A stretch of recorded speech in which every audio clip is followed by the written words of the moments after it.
Hello and welcome to the Elsie Smith Show. Today's show has got a really beautiful and very appropriate title, Yoga Mindfulness in Action. That is my experience of yoga as well. My guest today is Babs Lehner-Platz, who has taught gymnastics and dance as a teenager. She then left Germany at the age of 18 to study in England and traveled extensively as a professional dancer before discovering yoga. She qualified as a yoga teacher and developed her own unique style. Babs teaches yoga to a wide range of ages, from babies of 6 weeks to octogenarians. Her classes are diverse to make them an enjoyable experience, and she prides herself in keeping up to date with the latest developments in yoga and fitness science. She also teaches prenatal, postnatal, and baby yoga and birth preparation. Babs, welcome to the show. Hello, good to be here. Babs, how did you get into yoga and mindfulness? I got into yoga first, actually. After my dancing career, I trained to become a fitness instructor, and I was working in different clubs, teaching a lot of high impact stuff like aerobics and step and circuits. And the time came where I realized that I couldn't really carry on doing that indefinitely as I was getting older. But I just love the fitness industry and I love the well-being industry so much. I wanted to stay within that. And I was just starting to look at other things that I could possibly do. And I came across yoga. But initially, actually, it didn't do it for me. I sort of tried different classes and some of them were very, very slow. And because I was a very fit, active person, I wanted to feel like I've done something after the class, and those ones didn't do it for me. And then it so happened that after my class, we had a new teacher starting who was teaching Power Chi yoga, which was based on a more dynamic form of yoga. And because I had, the children were sorted, I was already there. I thought I may as well try another one, see how it goes. And 10 minutes into the class, I was absolutely hooked and I just loved it. And it's very much how I teach now, actually, which is a vinyasa class. Vinyasa means you put the sequence together. And because of my dance background, I just love having a flow. Sometimes people call it flow yoga as well. And I just thought this is amazing. So I just started doing this class after my own aerobics class every week. And eventually Melanie, who's a very good teacher, she said to me, look, you seem to really get it. And you managed to do all the postures really easily. And you're already an instructor. So why don't you become a yoga teacher? And I was thinking, well, but surely you have to go to India and you have to have done it for 20 years, and all these things.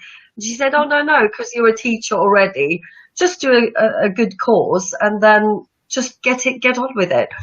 So she did have to bug me quite some time before I thought, yeah, all right then. And so I did, and I started training.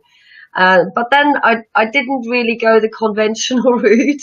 If you know me, you know that's me. I don't go the straightforward route. So instead of doing like a foundation year and then a diploma, I actually did an intensive course with Ian Fox, which was very good. And from there onwards, I just tried to do lots and lots of workshops with very reputable teachers, renowned teachers. So I worked with Katie Appleton, who now runs Apple Yoga, or Anne-Marie Newland, who runs Sun Power Yoga. I did workshops with several swamis and British Wheel of Yoga teachers as well. And I just sort of accumulated my knowledge. And because of my background, I already knew about anatomy, energy system, physiology of movement because of my dancing and the fitness. And in the meantime, also did a certificate in education. So I had the teaching skills as well. And it just sort of grew from there, really. So I just sort of put together my own style, I guess. And I think that's what it should be, because we're all different. We all have a different spirituality, a different reason. So I think as teachers sort of grow, they do develop their own style. And that's how I came to teach it. And then, of course, I just started with the Vinyasa yoga first. And I thought Unfortunately, I had a bit of a hard time in my private life when my marriage ended, so I needed to earn money. And because I loved the yoga so much, I looked at branching out, and that's when I trained with the Birthlight to teach pregnancy yoga, baby yoga, and then my older ladies as well. So it just went from there, and it's just the best thing I've ever done. It's very enriching. It's very lovely. Yeah. A Swami is somebody who's an established yoga teacher, and very often these people have learned to teach yoga in India over many, many years. And there used to be a lady in Fleet, actually. She did start running teacher training courses, which are still going on now in Winchfield as well. So yeah, they're called Swami, not Guru, but Swami. Yeah. Oh, okay. Mm-hmm. And why should somebody take up yoga? There are so many benefits of yoga. I mean, first of all, which is why most people take up yoga in the West, I would say, there's a lot of physical benefits. It improves your flexibility. And incidentally, it is a myth that you have to be flexible to do yoga. It's actually the other way around. You do yoga and then you become more flexible. You increase your strength. You become aware of your body. It enhances your posture. And the beauty of yoga as well is that it actually works internally. So it doesn't just work with your muscles, but it also improves your hormone household. It brings hormones into balance. It improves your digestive system. It works on the inner organs. It keeps your heart circulation and everything healthy. So there's lots and lots of benefits to doing yoga from the physical point of view. But beyond that, there's also the psychological aspect, because one of the basics of yoga is learning to let go of your ego. And ego is very much what causes us suffering and what makes our life quite miserable at times. Yeah. So it's learning about acceptance, self-acceptance, learning to be content. We call that santosha. So santosha is to be happy with where you are and to stop striving all the time, wanting what other people want. And it's also about mindfulness, which is why yoga is mindfulness in action. And mindfulness means to be fully aware and fully present in the here and now, in this moment. So when you go on your yoga mat, you let go of everything. It doesn't matter what happened today, yesterday, or what's going to happen tomorrow, which we don't know. So you're just in that present moment and you're fully with yourself. How many times nowadays do we have the chance to be with ourselves? We don't. We're always, pulled in all directions, and with all the media, everybody's on their phones all the time. There's music everywhere you go. So we just have lost that time and that space to give ourselves to be with ourselves. And yoga gives that to you. And it's the greatest gift you can give to yourself. So you learn about your true self. And through the yoga practice, through the physical practice, it brings up a lot of stuff. Like, if I teach a class and we're standing in warrior pose and you have to hold your arms out here for 2-3 minutes, how do you deal with discomfort? Do you want to run away? Do you get really irritated, or do you think I'm not coming back? So you learn a lot about your internal landscape through your practice. So it's the best gift you can give yourself. Indeed. I have heard about the 10 commandments of yoga. What are those? Yes. Well, the physical practice that most people tend to do in the West is actually only a small part of yoga. And what underlies the whole yoga philosophy is called the 10 commandments. They're called the yamas and niyamas. So going back one step further to know what they are, to follow the yogic path, it has 8 limbs. It's called the 8 limbs yogic path, which was laid down by Patanjali, and it's actually written down as well. So it's like a guidance on how to live a better fulfilled life. And part of the 8 limbs are the yamas and niyamas, which are observances and guidelines of how we should live our life. So, for example, it's things like ahimsa, which is non-violence, which means don't hurt any other creature, but also don't hurt yourself. So when you're in your yoga practice, don't push yourself further than you should go. Or if you had an injury, be kind to yourself and let the body heal before you go back to it. Satya is truth and honesty. You know, how honest are you in your practice? You know, I always see people, especially beginners, that are, you know, going straight for the advanced posture, although I always give them alternatives. And that's because they're not truthful. You know, they want to be like the person next to them. But if we're truthful, we can say, actually, I'm not ready for that. And maybe I need to learn the first step before I can go into this one. So again, it's about self-development, actually. The other ones are things like non-stealing, non-greed, you know, not striving to want to have what somebody else has. That includes bodies, you know. Often people come in and they go, I want a body like hers. And I go, well, you're not going to have it because it's not your body. So be happy and make the best of what you have. And then the niyamas actually are the observances. And it's how we should conduct ourselves within society towards other people. And it has things, it includes things like doing study, you know, personal study, that you're always striving to improve yourself if you can. And things like purity and cleanliness, which goes beyond the body. It also goes into thoughts and actions. So you should have a clear conscience with what you do and what you say, and also kindness and respect.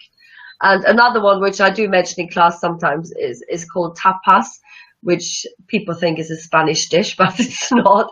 And tapas stands for self-discipline. And that's something we really learn through the yogic practice. I mean, you know, we don't feel every week we want to go, but you have to make yourself go, and then you get motivated to do it again. So learning self-discipline. Sometimes I have to put up with discomfort to get where I want to be. So it's a lot of spiritual work that happens as well. Mostly the students aren't really aware of it, but they notice the effects of it. And I have seen people being changed through their yoga practice. Definitely. Yeah. So there's lots more to it than people think. You mentioned that you need to put up with discomfort. And I think that's really important, especially for somebody who hasn't done yoga before. You walk across, some of those poses actually look so easy that it's accepted. And that's where it comes in. And it's all about, you know, I want to prove myself, I will do it. Exactly. That's the ego. Yeah, exactly. Yeah, and that's so important. I mean, in some things that we do, for example, if you go into a very deep stretch, we stay in the stretches much longer to give the muscles and the ligaments a chance to adapt and to stretch. And that's uncomfortable. Yeah. But if we always stay within our comfort zone, we will not get more flexible. But the point is we have to find our edge. As Baron Baptiste, he's one of my sort of gurus, he calls this finding your edge. So you find the place where you go just further than being comfortable, so you feel that you're actually stretching, but not too far to hurt yourself, which obviously will be counterproductive. And you learn to sit with discomfort. In my mindfulness teaching, we talk a lot about sitting with the discomfort.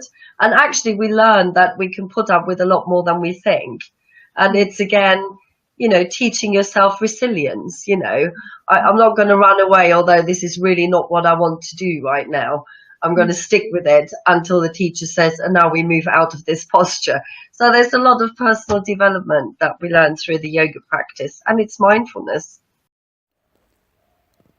And there could be discomfort, but not pain. No, that's a really important thing. Whatever you do in the practice, it should never cause pain.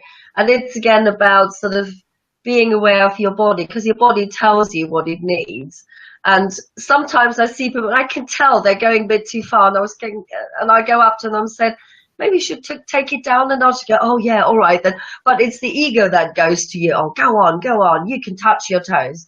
you know, I don't quite understand what the toe touching thing is all about anyway. A lot of people come because they want to touch their toes. That's not what's important at all. So it's learning to deal basically with the challenges of life through your yoga practice. There's another part to it that I have on occasion with yoga practice found very, very powerful, and that is the breathing. Oh, yes. Different kinds of breathing for different reasons. Yeah, absolutely. Well, again, we call it pranayama, which is the breath control. So the pranayama is a very important aspect of the yoga practice. And one of the swamis said that you can only learn to control yourself and your mind if you can learn to control your breath. Yeah. So I always describe the breath as the link between your body and the mind. So if you think back the last time you perhaps were feeling very stressed or upset about something, you will probably remember that your breathing was very shallow, very fast. And as that happens, the whole body reacts to your breathing. And it's called the stress response. So your hormones change in the body and your body releases cortisol and adrenaline, which are stress hormones. Your muscles tighten up and your body is getting ready for the stress response, which is either to fight something or to run away. There's also a third one, which is freeze, where you can't do anything. So that's why the heart is racing. In my counseling practice, I work with the breath a lot with clients that suffer from anxiety, panic attacks, or from symptoms of stress. And basically, if you learn to slow your breathing down, then the hormones change in the body. And instead of releasing adrenaline and cortisol, the body releases endorphins and serotonin. And those hormones give a signal to your brain, which tell the brain, you don't have to worry. The body's relaxed now, so there's no threat. It all goes back a long, long time. So if we learn to control our breathing, if we learn to just slow it down, you will relax the body system. And when your body's relaxed, then your mind can become calm as well. We could try it if you want. Did you want to try it? That would be lovely. So shall we do just a short breathing practice? So everybody else who's listening out there, obviously we're not in a studio and it's fine to just sit in the chair, but what we look for is that we sit with a straight back so you can expand. And you might want to just place your hands on the belly, just underneath the belly button, so you can feel the movement when we deepen the breath. And if you want to, you can close your eyes, or you can just let your gaze lower a little bit. So I'm going to close my eyes because I like that better. And then just take a moment. I've got my tinges here, so I just indicate the beginning of the practice and then the end with the bells as well. So let's begin. So just let your body settle. And that means just get as comfortable as you can be. Allowing your shoulders to drop. Allowing the face to relax. And if you're sitting on the chair, being aware of your feet as they make contact with the floor. Or if you're sitting on the floor, just being aware of the contact of the body and the ground. So just becoming aware of your body.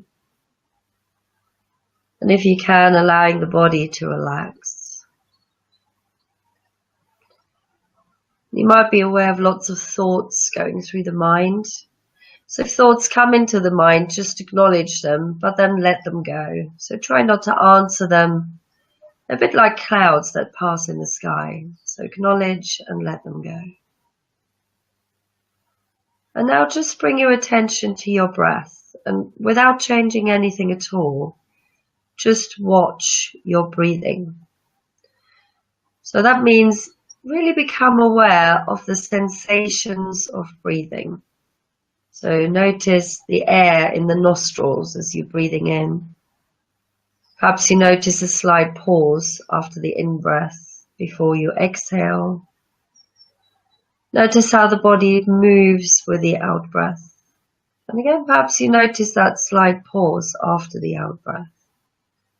But just take a few moments and just watch your breath.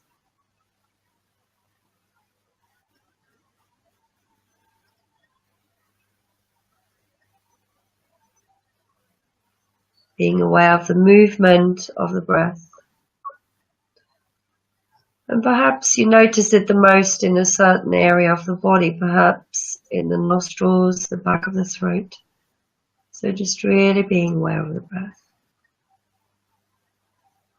And perhaps you notice that you're moving your shoulders or your chest.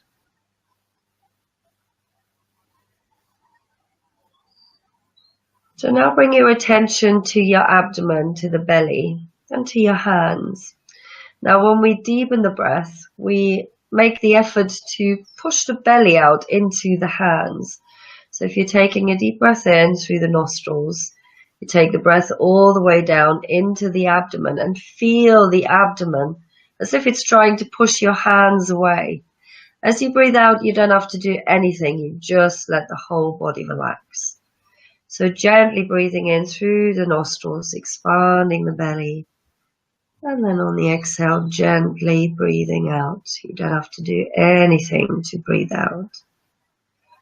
So continuing breathing down into the belly. So we make a conscious choice to expand the belly, to create more space in the body for the breath.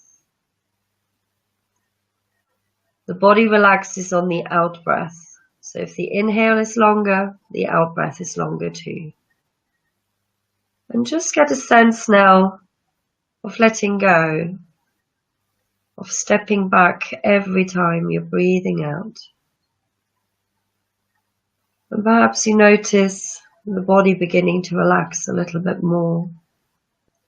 When your mind gets drawn away, which it will do, just gently bring it back. And just observe the sensations of the breath, the movement of the breath. Let's just try a few more in silence. Enjoy.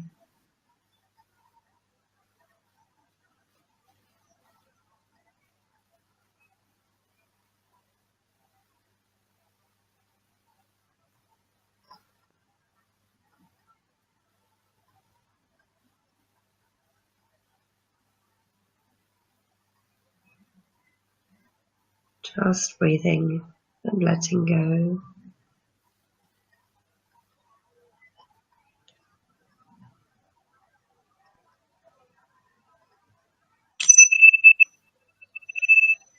And then when you're ready, gently allow your eyes to open.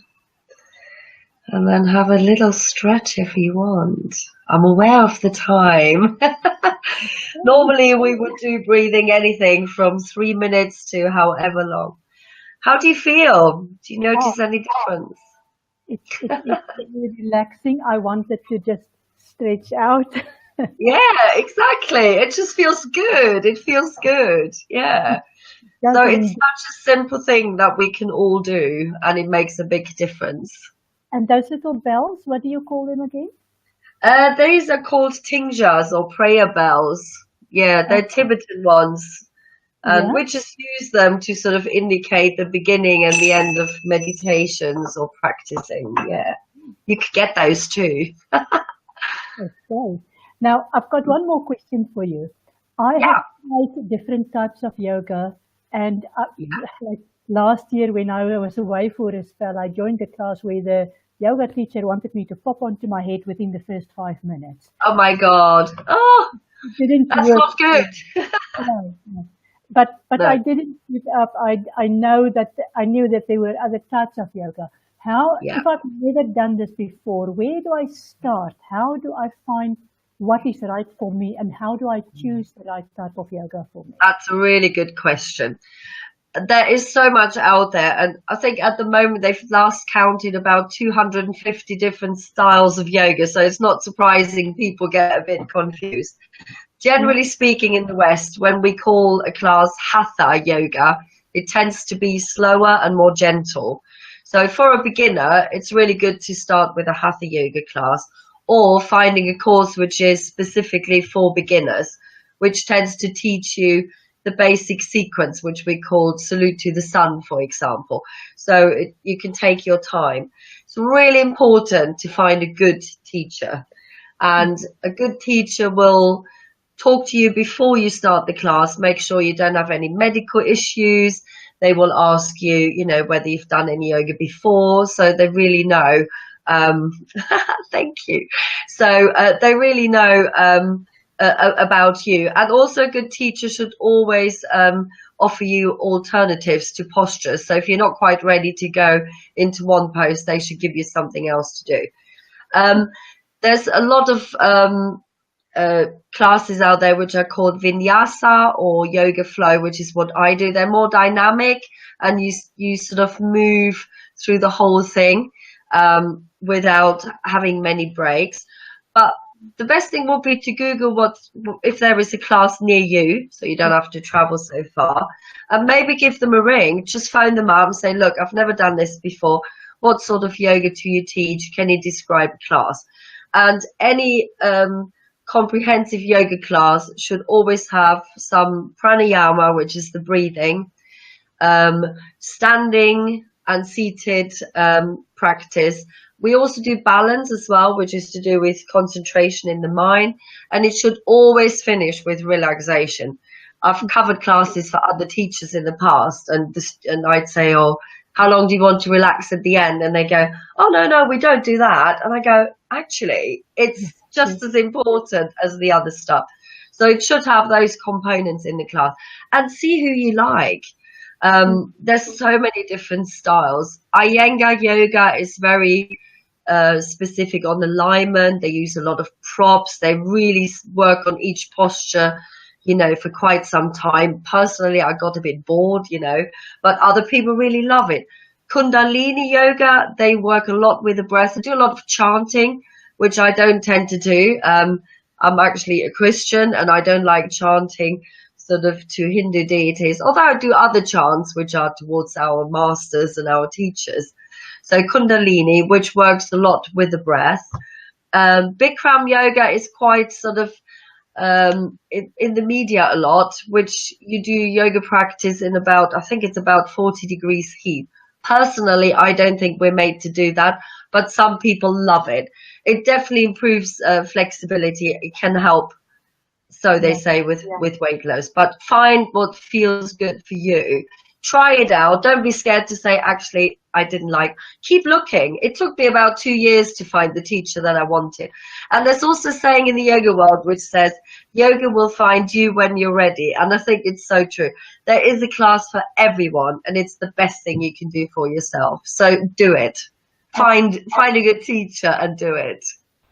And you also do yoga retreats? Yes, I do. Yeah. My next retreat is not going to be till next year. It's in March, on the 4th of March. But if you go off my website, it's got some details on there. And I'm going back to India.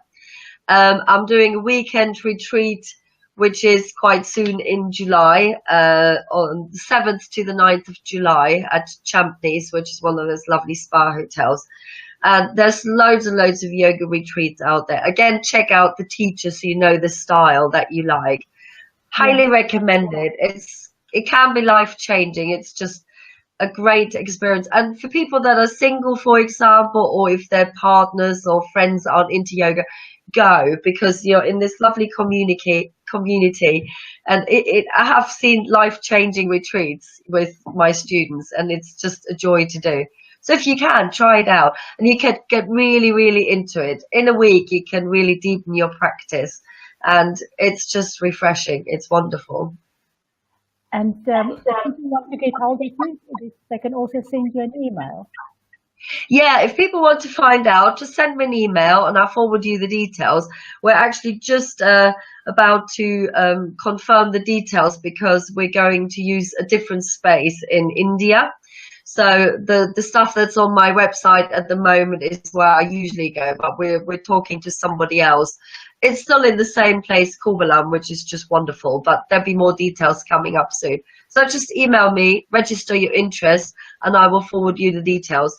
And also, if you're interested in the mindfulness, I'm doing an introduction workshop, which is on the 23rd of June in Fleet in Hampshire. So you're very welcome to join me on that as well. Again, just send me an email and I get in touch. Lovely, thank you. And the last word goes to one of your students who says, oh, okay. was this meditation and breathing techniques are amazing. She is such a wonderful teacher. Oh, that is so lovely. Thank you, Yvonne. You're wonderful too. I didn't pay her, by the way. Excellent. Of course. Well, thank you for being really quite informative. Yeah, thank you for having me. Not at all. I'll be back next week, and the title for the show of next week is The Wheel of Fortune, How to Access Your Wealth and Grow Rich. And believe me, it works. It will be a combination of the message from the Wheel of Fortune on tarot with a very particular method of journaling that provides massive results. So next week, Sunday, same time, same place, 4 o'clock GMT. I'll see you again. Thank you and goodbye. Excellent.